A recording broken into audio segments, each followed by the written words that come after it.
So the Nioh 2 open beta came out recently. It was from the 1st to the 10th. And I'll just try to give my opinions on it. The game starts with a character creation.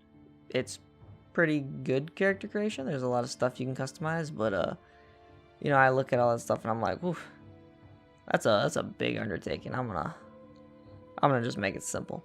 So in the first game, you got to play as William, and you didn't get to customize them or anything. That was just your character. So here, you get to make your own character. You can make it as cool looking or as ridiculous as you want, and I chose ridiculous because why not? So after you make your savior of Japan or the world or whatnot, you are teleported to this island here, and you get to pick your weapon. They have all the same weapons as the last game, including the Tonfas and Odachis. At this time, they added 2 new weapons. They added hatchets, and what I think is like the coolest looking weapon, the Switchglaive. That thing looks awesome. It reminds me of a Bloodborne weapon. And speaking of Bloodborne, if you played Bloodborne, or even maybe Sekiro, you might enjoy this kind of combat. It's more fast-paced. It's more like Bloodborne, I'd say, because you actually have stamina, or ki, as it's called in this game. So it functions the same as the first Nioh. You have your high, medium, and low stances. High is for stronger attacks that take more stamina. Low is for lighter attacks that take less stamina, and medium is a good balance between both. So I chose the new weapons, of course, with that hatchets and the Switchglaive, just to try them out, see how they are. Just like last time, the weapons determine what stats are getting a buff. So in the beta, at least, you do not get to pick a guardian spirit.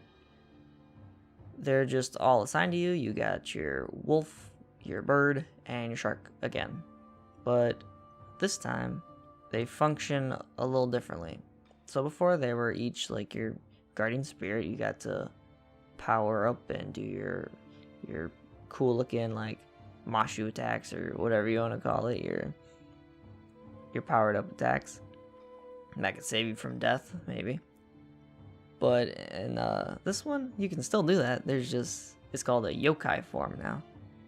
And each guardian spirit is a different type. So there's 3 types. There's brutal, there's feral, and there's phantom. So each of these yokai types has a different guard break.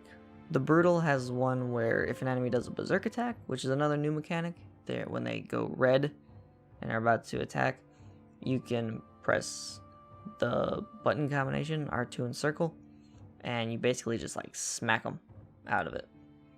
For feral, it's a little more difficult. You have to time it right, but you leave like an after image, and then you can like counterattack. For phantom, you kind of do your own guard thing and inflict a lot of damage to them. And then to go along with those different types of guard breaks, there are different types of moves that you can do. So for brutal, there's this fang break thing. So for feral, there's this shadow step thing where you get to move a little faster and mix it up. And for phantom, they have blood moon yin, which you can aim and throw things. And they have blood moon yang, where you can do like different combos. And then the last thing to go along with these is the new soul cores they added. So to do these soul core moves, you have to attune them to the guardian spirit. You can have 2 attuned at a time, depending on the cost of them. And you have to have enough anemia, whatever this purple bar is called. You have to have enough of that to actually activate the moves. And that's actually how you do the guard breaks. You have to have enough of that purple meter by just fighting enemies, building it up to do these special moves. And then the last thing I want to speak on the guardian spirit yokai form thing is that the spirits no longer have a spirit skill to upgrade. It's tied to 2 different skills. So for this one, you need dexterity and magic adding up to the certain number to unlock this skill. So this one might be like, oh, I'm not upgrading either. I don't really want to upgrade either of those stats, so that may be like a hindrance to it, but we'll see how it works out. So the next thing I want to talk about is the enemies. There are some of the same enemies. There's dwellers, humans, the blob looking things. I haven't really seen a big red yokai guy outside of the dojo or the tutorial. I think they really wanted to emphasize the new ideas they had, the new enemies. So there's like these bird guys, these Enkis or whatever they're called. There's these creepy baby looking things, really weird looking, and it's like these aliens. So like I said before, there's any one of those enemies can drop a soul core, and you can do like their special moves. So for like the bird guy, you jump up in the air and throw something, or for like this 1,000 blue freezing face thing, you like do his special move. Not as strong, of course, but it is pretty cool to do that. If you remember from the previous game, there's the yokai realm, and what this is like the enemies will do like a special attack, and then after that certain attack, they'll leave a black pool of evil or whatever, and you just gotta key pulse it to purify it, and then it'll go away. And while you're in that, area, your key won't recover, or will recover very slowly. So you gotta purify it to, not be at a disadvantage. So this new area mechanic they put is called the Dark Realm, I believe. Unless I'm just thinking of Onimusha Warlords, which I just played. So in the Dark Realm, your key recovery is slowed by a good chunk, It's to add a new challenge to it, and it seems like this is where the soul cores drop more, at least for me. There are skills to increase the drop rate of soul cores, but I don't really think, I think it's just random, but for some reason it's just my luck that this might drop more. But what the Dark Realm does is it slows your key recovery, so it adds a new challenge to it. And the Dark Realm is always tied to one enemy. So here I beat these two enemies, but it was tied to this NK, or this bird man. So after I beat him, it went away. And then the cool thing about these is that, at least in my experience, because I beat all the enemies in them, the enemies don't respawn in this area. There's only one that I didn't beat every enemy in, and that's because it was getting close to the beta closing time, so I had to speed through it. But here's an example of like, you beat everybody in this area and they don't respawn, so you can take this shortcut instead of going like the long way around and fighting the enemies every time.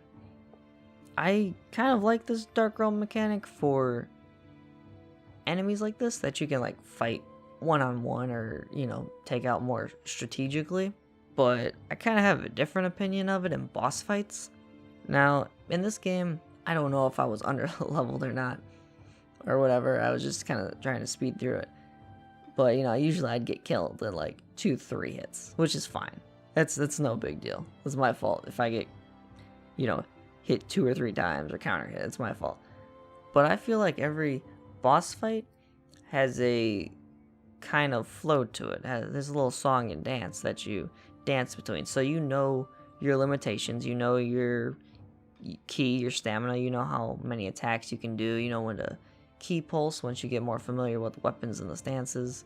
So I don't mind that enemies in like Bloodborne and Sekiro, how they have like 2, sometimes 3 phases where they get more aggressive and change their moves up. And the same thing kind of happens with these bosses in Nioh 2, but they only get more aggressive after their health or their purple meter is reduced down to a certain amount. They go into the Dark Realm, where your key is slowed. And as you can see from this boss, instead of doing like the one flying circle move he does, he can spawn 2 clones and he can do it basically 3 times.